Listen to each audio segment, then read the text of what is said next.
Pour moi, le mimétisme est un des mots, MAUX, les plus terribles de notre société.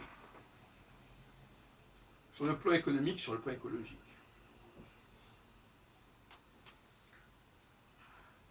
Les gens ne veulent pas admettre qu'il y a plusieurs façons de vivre, plusieurs modus vivendi, qui s'équivalent quelque part, même s'ils ne correspondent pas à la même richesse matérielle. Autrefois, si je ne m'abuse, les gens avaient un certain mode de vie, ils ne cherchaient pas à avoir le mode de vie d'un autre groupe que le leur. Parce que un certain mode de vie peut ne pas exiger des dépenses considérables, des consommations considérables, et n'en être pas moins tout à fait viable.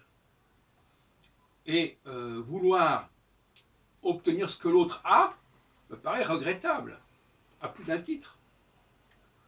Mais ça vient souvent du fait qu'on ne connaît pas ses propres richesses, et par conséquent, on veut celles de l'autre. Alors à certains moments, parce que tout pour moi est cyclique, à certains moments, la tentation d'obtenir certaines choses qu'on n'a pas, par définition, je n'ai pas, donc je le veux. Je veux ce que je n'ai pas. Ça peut exister. Et puis à d'autres moments, il faut quand même se recentrer.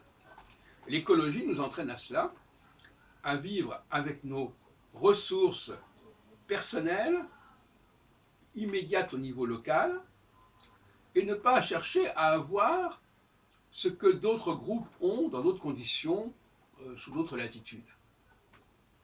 Et comme je disais dans une autre vidéo récemment, on est autrement dans l'anachronisme et dans l'anachorisme. Anachronisme, quand on veut quelque chose qui n'est plus de mise, et de l'anachorisme, quand on veut quelque chose qui est valable pour un groupe donné à un lieu donné, mais qui n'est pas pour un autre groupe. Et ça, tout ça, ça s'est très terriblement embrouillé. Voici ce que j'ai trouvé.